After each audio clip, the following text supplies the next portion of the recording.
What's good, YouTube? It's your boy JrTheOota. Today we finna be reacting to 14-year-old mysteriously reappears 9 months after missing her bus. The case of Abby Hernandez. Do me a favor, if you're new to the channel, smash that like button, sub up, follow my Twitch. We go live every single day. Let's get started. Bow! These two videos hide a disturbing secret. On October 9th, 2013, soon-to-be missing teenager Abby Hernandez left school at 2:31 p.m. wearing a striped sweater, jeans, and boots. For the longest time, this has been Abby's last known location. Abby, you're a strong young woman. I believe you're alive, and I know that hope speaks louder than fear. A whole year later, she reappeared at her mother's doorstep, wearing the exact same clothes. Missing teen. Whoa! A year later with the same clothes? Abigail Hernandez returned to her mom's house but did not give police her alleged kidnapper's name. The 14-year-old was allegedly strapped to a bed, tortured with a stun gun, and forced to wear a shock collar. But what's even stranger is that, after she returned, the public's reaction wasn't relief, but anger. Was the child held prisoner 9 long months?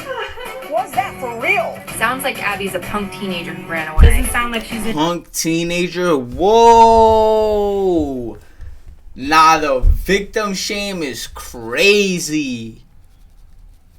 What? She got tortured for 9 months, and this what they saying? in any danger. You should be forced to pay back the state. This whole story has been fishy from the very beginning. Is there anything you'd like to say? Nope. Victims don't act like that. I'm not buying it. We just want to have some answers. There's still lots of questions regarding Abby's disappearance.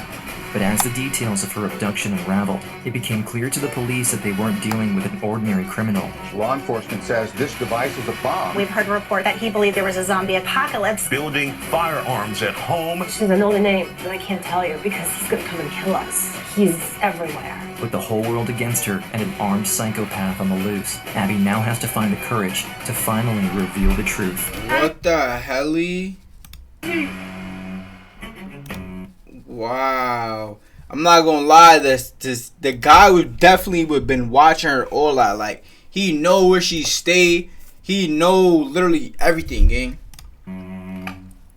So any wrong move she do is over. 14-year-old Abby Hernandez is heading home after a long day at Kenneth High School. She walks with a slight limp because her new boots, an early birthday present from her mother Xenia, are making her feet sore.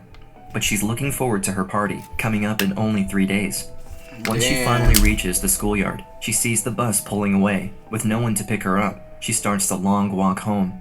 2 hours later, Xenia returns from the hospital where she worked to find her house empty. This was unusual since her youngest daughter never did anything out of the ordinary without first calling or texting her. Abby always has been very kind, always loved animals, a little bit of a tomboy, very cheerful, happy. I was worried, but she should be somewhere. You know, she probably is at school with her friends. I was like, okay, I'll go to school.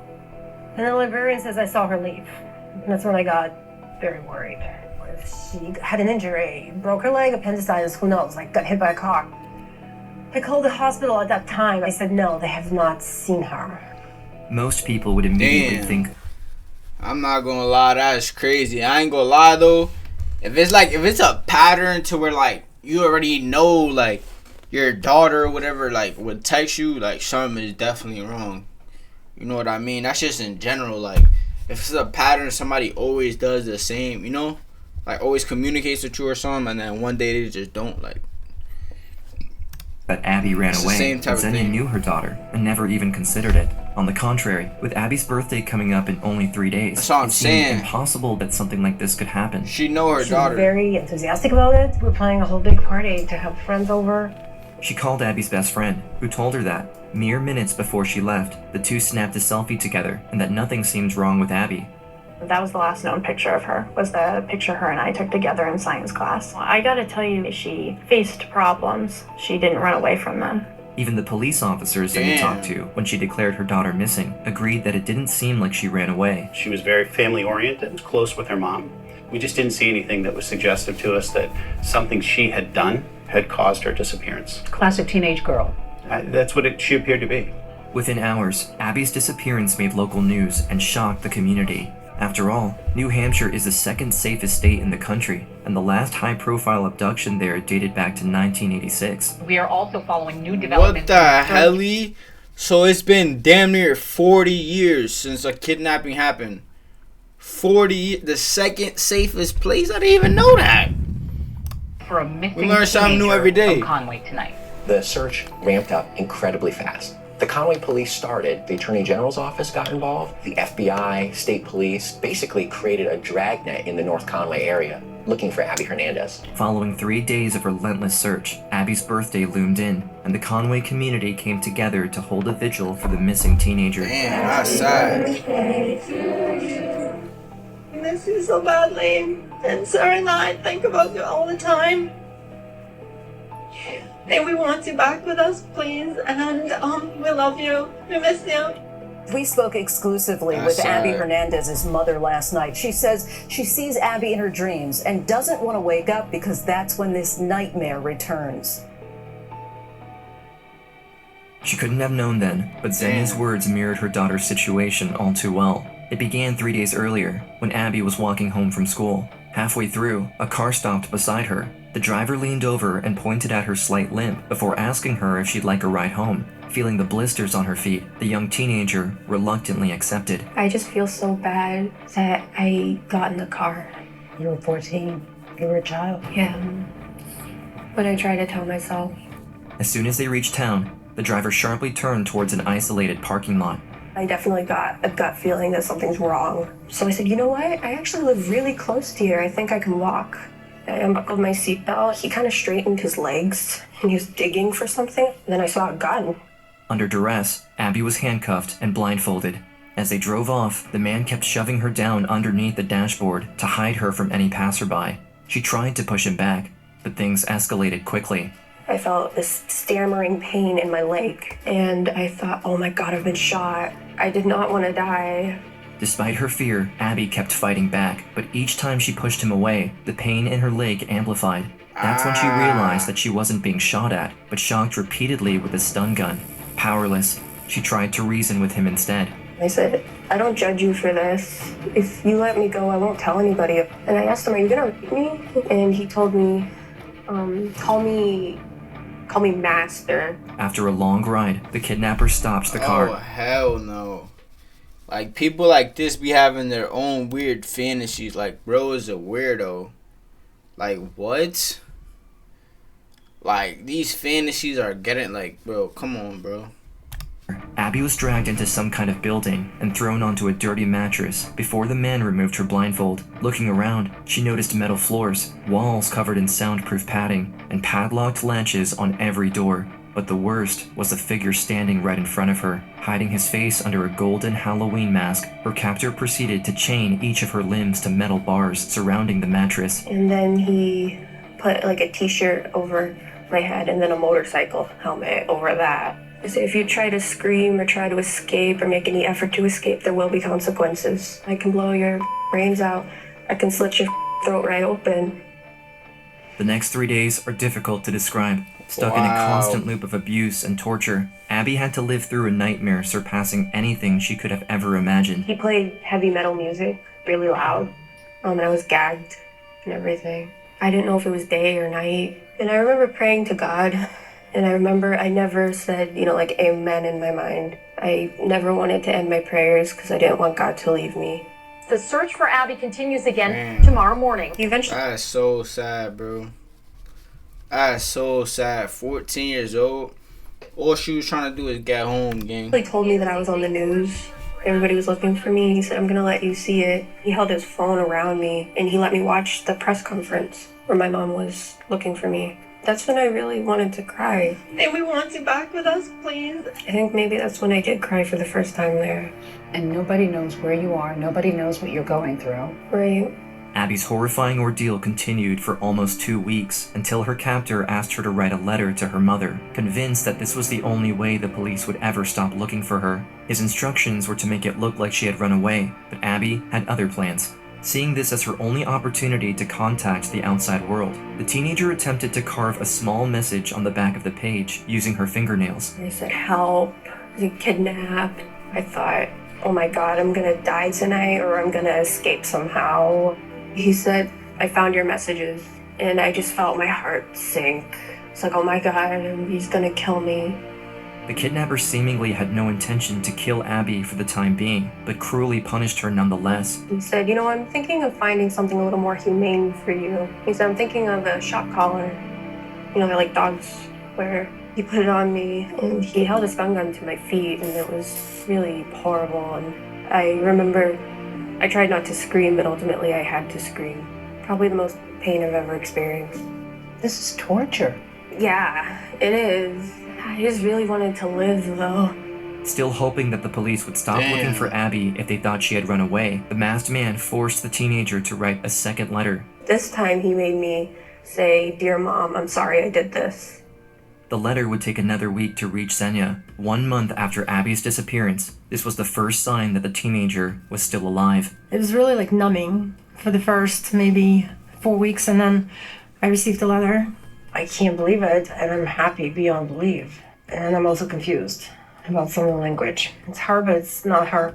As any mother would be able to guess, even though she could recognize Abby's handwriting, Xenia couldn't shake the feeling that something wasn't right with the letter's content. Dear Mom, I miss you and love you more than you can imagine. I'm sorry I did this. I've seen the newspaper and TV reports. And to answer your questions, yes, I'm alive. I miss you, Mom, but I won't tell you where I am. The police leaned towards Xenia's opinion too. They even Like, what? Yeah, that don't even make sense. That don't even make sense. And she know her daughter, bro, so she know, like, she's the person, like, I feel like your mom, bro, she, like, they know you more than anything. They know when you're lying. They know anything, you feel me? So, like, she knows her daughter wouldn't do something like this in general. You know, so it's like... prohibited the information from being relayed to the public for Abby's sake. We were able to confirm her DNA profile on the letter, but how she came to write that letter, nobody was sure. If the victim had somehow been able to sneak a letter out, if she was in fact kidnapped, if her captor knew that, she was at greater risk. Attorney General Jane Young soon realized the letter was their only card. If they hoped to find Abby, they had to risk it, reveal its existence, and ask the public for help once more.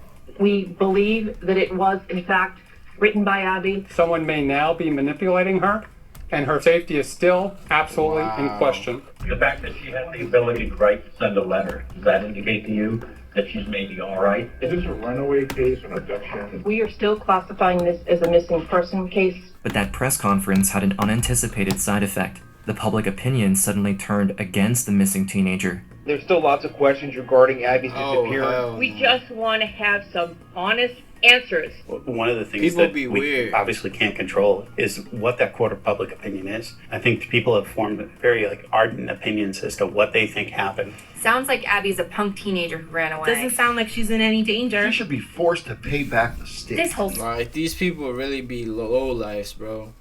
Like, people who just talk negative on social media about other people are just people who got nothing going on in their life. Literally, nothing going on. story has been fishy from the Too very much beginning. time on their hands. As disinterest grew, so did the rumors, especially at Kenneth's high school, where Abby, her best friend Miranda, and her boyfriend Jimmy all attended. Reporters, they would say, if it's a runaway, we can't cover it, it's not news. It was definitely a hot topic for gossip. Being in high school, most people want to assume, oh, she was pregnant. That must be why, that she ran away. But the police had already cleared her boyfriend Jimmy as a suspect. The Attorney General had a choice to make. Either she declared Abby a runaway or an abductee. Thankfully for Abby, Jane Young chose the latter. People just don't disappear off the face of the earth, especially a 14-year-old girl. She didn't drive. We knew that there was money at home that she didn't take. She had only the clothes on her back. No matter where she was, it fit the definition of kidnapping. Facts. The lack of media interest... Ain't no way she don't have no money to do nothing, to write a letter, none of that. That's something. slowed the influx of tips from the public to a drag, and quickly, the case went cold. However, Xenia refused to let her daughter's story die. As the months passed by, she continued making public appearances alongside Jane Young.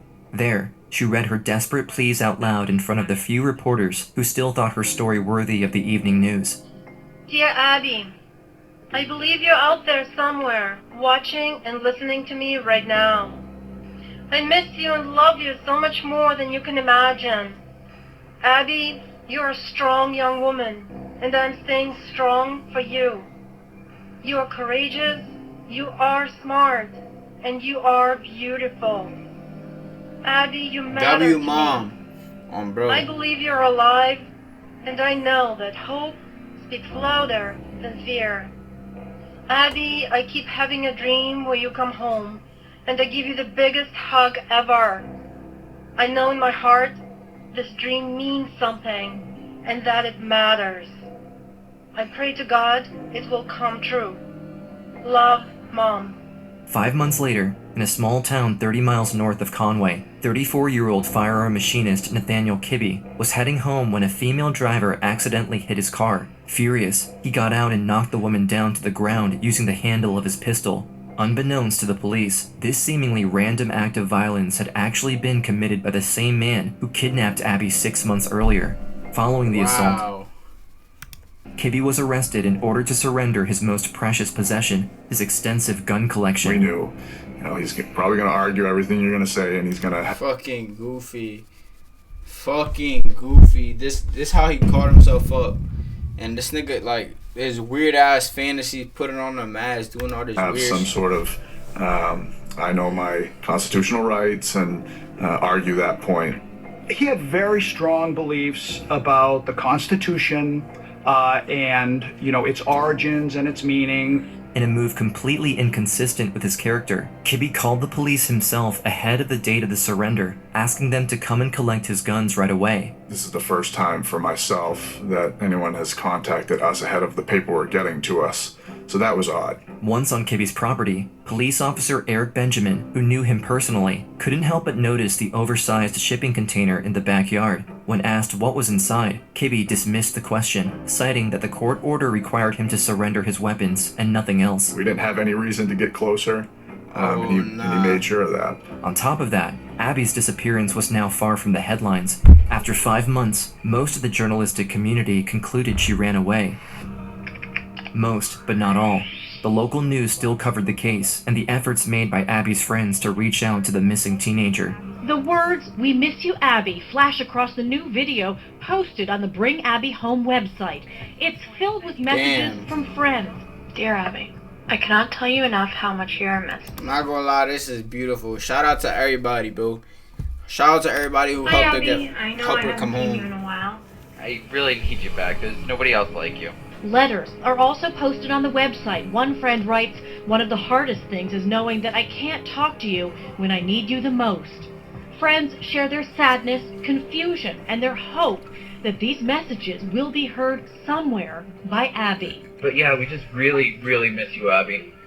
Please be home soon.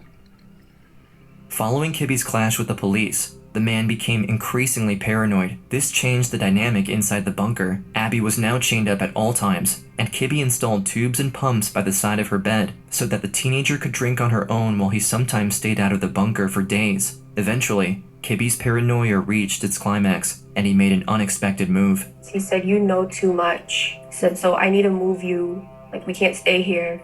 He put me in the trunk of the car, and we drove for a really long time. He carried me over his shoulder into a room, and he dumped me on a mattress. He made a room for me, which is where I lived for months. I noticed on the door there were like screws and then wires. And he told me that he tripped the door so that if for any reason it was busted open, the room would catch on fire. When he tied me up, he said, "Do you want to know how I know how to do this?" He told me about his experiences in juvenile prison and about how they abused down there. 6 months into her captivity, this was the first time Kibbe opened up to the young teenager. This nigga's a weirdo. He is the weirdo, bro. A nigga who gets no females. Just weird as fuck. Like scared to even fight a grown ass man. Scared to fight somebody. And over the course of the following weeks, their conversation kept growing. Kibbe, an atheist and objectivist, would debate with Abby about the existence of God and his libertarian ideals. As much as she noticed the man enjoyed these exchanges, Abby still saw him as a monster. After all, even though the worst of the torture was behind her, he continued to abuse her almost every day. Did the whips stop? No. No. That happened throughout your captivity? Yeah. But one time he fell asleep with me. I was facing the door. I woke up, I wasn't wearing a blindfold. So I remember rolling over and I saw his face and I quickly sat up and I covered my eyes because I was afraid he would kill me now. Because he said I needed to forget what his face looked like. But as the weeks went by, Abby realized something. The more she befriended Kibbe, the less violent and abusive he became. An avid reader, he gave her loads of books to keep her occupied during that period. Amongst them was a cookbook that would later reveal itself to be the key to her kidnapper's demise. You know, being there for like 9 months, I kind of eventually became weirdly comfortable. And he always told me, he said, "You're like the closest thing I'll ever have to a daughter." I guess he kind of looked at me like he wanted to teach me stuff. So anyway, he had a cookbook and I would just read the cookbook. But there was a name written in, block letters, and the name was Nate Kibbe. I asked him, I said, "Who's Nate Kibbe?" He looked a little disappointed and he just kind of breathed and he said, "How do you know my name?" Time went on, and Abby learned a lot more about her kidnapper. Not only did he stop wearing his mask around her, but he also shared more about his disturbing past. Dumbass nigga. Literally said his whole name, said everything. Oh man.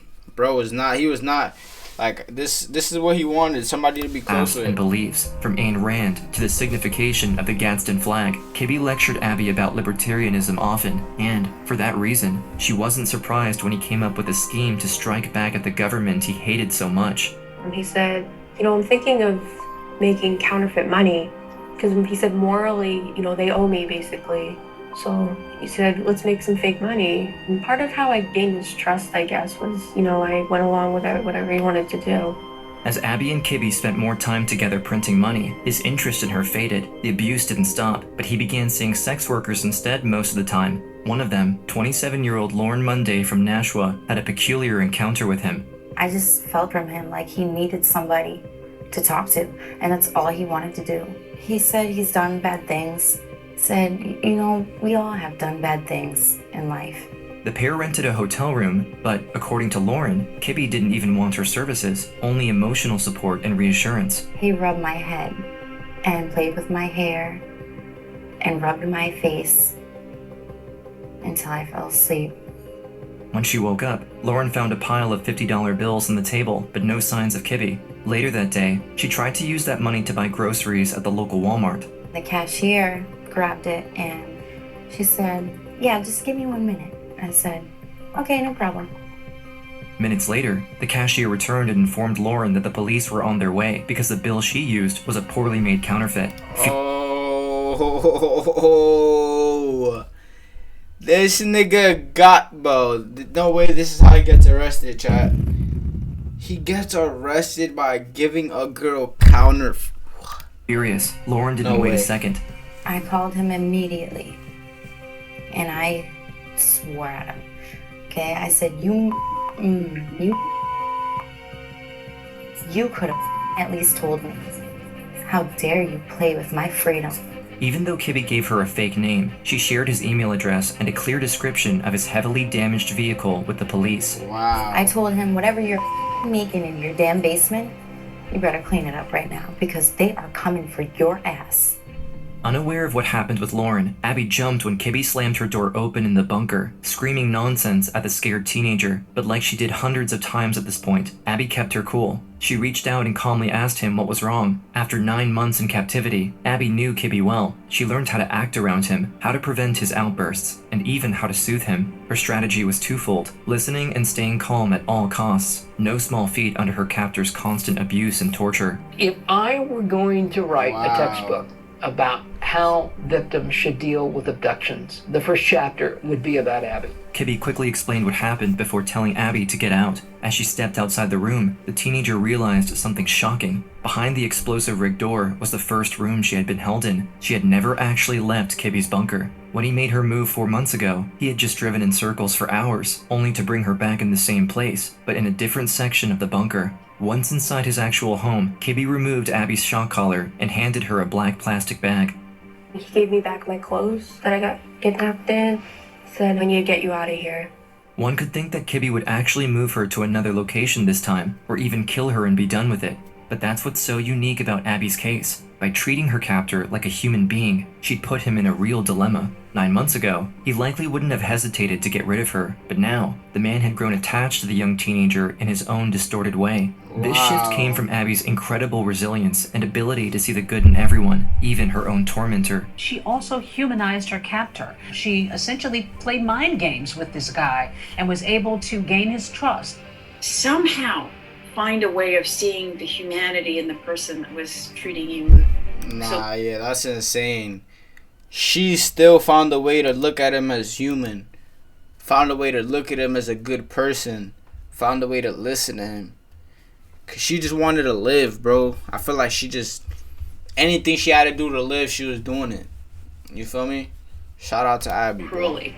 And use that as a survival technique. As they got onto the road, she was still unsure of what he would do. Maybe drop her in another state or hand her over to someone else. But her heart started racing when she saw a sign along the road reading, "Conway ahead." Before long, Kibbe stopped the car in the exact spot where he kidnapped her almost a year ago. There were no cars coming either way. And he said, get out. I slammed the door and he drove off. Just like that. That was it. I looked back on my freedom and it was something that I really wanted to experience again and I really longed for. I remember looking up and laughing, just being so happy. Like, oh my God, this actually happened. I'm a free person. I never thought it would happen to me, but I'm free. And I just walked home. In a twist as unbelievable as it is ironic, Abby got to finish her 9-month-long walk home. She was even wearing the same boots that had brought her there in the first place. I remember when I came up to my doorstep, I could hear my mom talking on the phone. I could hear her voice. I opened the door and I said, Mom? And I remember she said, Abby? And then I remember she ran out. It was almost like it was a shock. Like I had this shudder and I couldn't believe what I was seeing. That was such a beautiful moment. I remember just the look on her face. I remember seeing her and she looked different. She really did. I could see stress, those months of stress in her face. And it kind of killed me a little bit, but I was just so relieved to see her. But things were far from over for Abby. The last thing Kibbe said before releasing her was that, since the civil case against him had been dropped, the police gave him back his guns. If she ever revealed his identity, she could expect him or one of his libertarian friends to come for her in retaliation, willing to do anything to protect her family. Abby kept Kibbe's name a secret. Her captor told her that he would kill police if they came to get him, that he would kill her family. He made all kinds of threats. She says, I know the name, but I can't tell you because he's gonna come and kill us. He's everywhere. He knows I'm telling you this now. I was like, no. I said, he doesn't. And like, we're in a public place. She's like, yeah, he's gonna come and shoot us. When this information came to light, the public's outrage was reignited. She was so scared of him, bro. That's crazy. That's crazy. She was so scared to even say something. To even say his name. She felt she was wiretapped before there was even wiretaps. Wow. The same drama surrounding Abby's letter from 7 months ago. Everyone criticized and blamed the survivor for her silence. Was the child held prisoner 9 long months? These people are dumb, bro. Even without Abby's involvement, Lauren Monday's deposition about the counterfeit money should have indirectly led police to the kidnapper. However, at the time, New Hampshire was dealing with the widespread counterfeit money operation tied to groups unrelated to Kibbe. Right now, Claremont police are warning people to be on the lookout for counterfeit cash. Is this a larger part of a bigger group of people? Is this just an isolated incident? With her back against the wall, Abby had to make a choice. Thanks to her family's love and reassurance, she gathered her courage and made sure Kibbe never harmed anyone else by finally revealing his identity to the FBI. Fuck that nigga.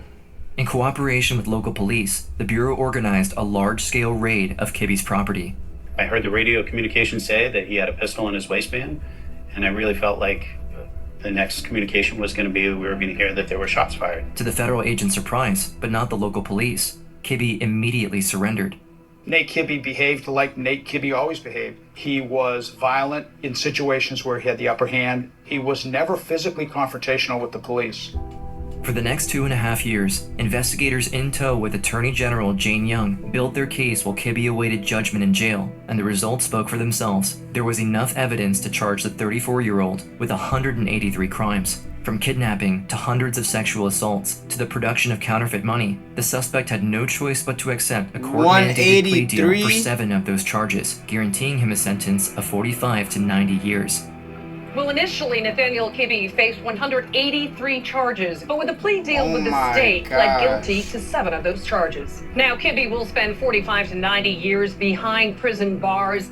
What this investigation revealed is that every painstaking detail that the victim provided was in fact true. No doubt. Everything supported by evidence. I'm not gonna lie, so fuck all them haters. Everybody who was hating on this girl, trying to victim shame her for going through what she went through, bro. Like, that's honestly just like hundreds weird. of pieces of evidence. Physical evidence, purchase records, statements of other individuals. Every day, I'm just glad that she got away. She was one who got away. And it's not a cold case file of another innocent child. Since Kibbe's sentencing, Abby has achieved many things, from finishing high school to becoming a hairdresser, a goal she had even before the kidnapping. Abby. She also became a proud mother and an executive producer on a film based on her case. However, her most profound victory came before all of that. On May 26, 2016, she finally took the stand in court and faced Kibbe on her own terms. A dramatic day in a New Hampshire courtroom. A young woman face to face with a 34-year-old man under arrest and now charged with kidnapping her. He looked insane. It seems like forever. 2 years have gone by, but I often think about Kibbe. What he did affects my life on a day-to-day basis. My name does not mean the same thing anymore that it did before October 9th. But I need to be safe, and so does my family. When you decided to point that gun at me, that was not my choice. It was not my choice to go to your house. It was not my choice for you to hit me. It was not my choice for you to threaten me. You did all that yourself. Damn. I'm just telling you the truth. Because sometimes I feel like I wear this whole thing like a millstone around my ankle. Sometimes I still feel like I'm chained, and sometimes I don't feel like I'm completely free. Damn. There are certain aspects of my freedom that I can never get back. But in the same aspect, I want you to know that I appreciate my freedom because of you. And that I enjoy and appreciate life because of you. And that I never look at sunshine in the same way. Some people might call you a monster, but I've always looked at you as human. And I want you to know that even though life became a lot harder after that, I still forgive you. Wow. Wow, wow, wow. Wow. This shows right here that no matter what you go through, you could still in your heart have forgiveness, bro. No matter what you go through. This girl is a prime example, because this girl went through the worst of the worst of the worst. You feel me? Like, she went through the worst. Like, this is a prime example, bro. But you too, man, if you like this video, do me a favor, smash that like button, sub up, follow my Twitch. We go live every single day. Thank y'all so much for watching, man. I'm out of here. Deuces.